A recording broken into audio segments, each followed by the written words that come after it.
Hello का जी अरे कैसन व्हाट्सएप पर मैसेज भेजताड़ू कारवा घर ना आएब का। अरे भाई घरे तो वही के बात। सुनी हाँ देखी इस सावन के महीना में अच्छा हमरा झूला झूले के मन करता। सही हाँ जी तो तू कहल का चाहताड़ू। सुनी हम बताओ तनी। देखा हमारा के ढेर परेशान कइल बा। है विजय बाणो, धर्मेंद्र बाणो, मनोज बाणो, सुनील संगम बाणो। अच्छा अच्छा आई पैट बाणो देखा तड़ू कि हमारा बबुआ ये अजय परेशान कइले बा। सबके साथ लेके आएब का। जितेंद्र सबके लेके संगे आई। ठीक बा तू कहल का चाहताड़ू। सुनी हमार बात। बोलो कि पिया अब की कि पिया अब की समनमा में आई जा झुलुहा झुलाई जाना।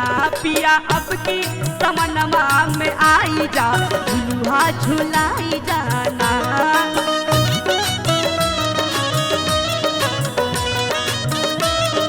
झुलवा झूले के मन करता। हाँ जी कायरिन जिमरिन से पूरी पर देखा हो। सुना बोली अब की सावन में चोली मसक जाई। ओए होए होए होए। अब की सावन में चोली मसक जाई। चुनरी सरक जाई ना।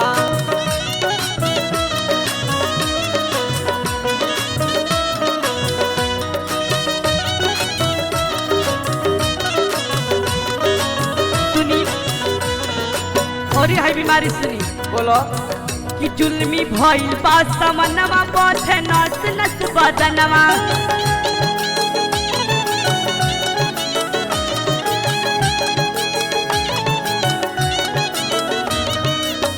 कि हमरो दिलवा के क्या बात है। कि हमरो दिलवा के लाल सा पुराए जा झूला झुलाए जाना।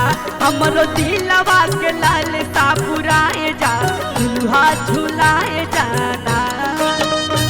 आई भाई घबरा मत काला लता पूरा। अच्छा अच्छा अगला सावन में आई रही लेकिन ये सावन में आई। सुनो बोली अब की पक्का बात आई झुलुहा कोरा में झूलाई। साचो आहो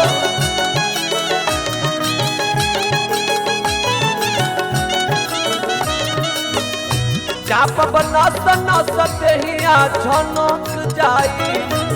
ओए होए होए। चाप बनस नस देहिया झनक जाई। चुनरी सरक जाई ना। नस देहिया झनक जाई। चुनरी सरक जाई ना।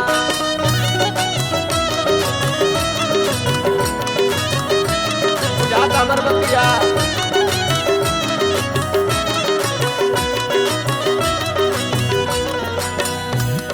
तो सुनी हमर बात सुनी कि बहे पूर्वा पवनवा चितिर पितिर होला मानवा। सही को हाँ दी इतना खतरनाक सावन हो।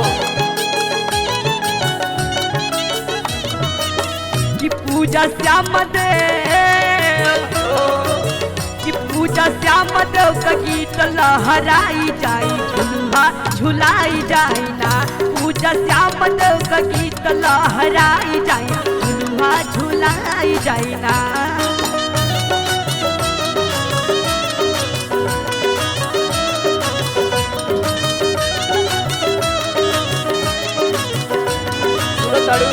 बोली तोहार जैसन मन करत होई। अच्छा अच्छा जोना जोना रंग को मन करते कि हम हे तरह झुलुआ खेलब तेरे औरतन बानी एकदम सावन में खेलाई। सुनो जैसे कहबू हम झुलाइब गीत श्याम देव के गाइब।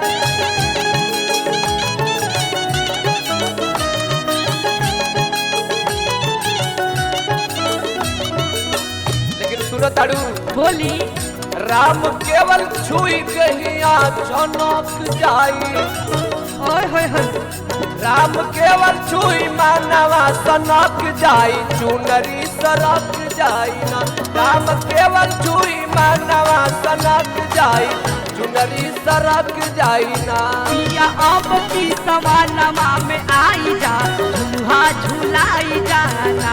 अब किसावन में चोली मसक जाई चुनरी सरक जाई ना।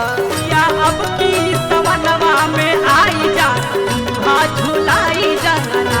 अब किसावन में चोली मसक जाई चुनरी सरक जाई ना। या अब की सावनवा में आई जा झुलुहा झुलाई जाना।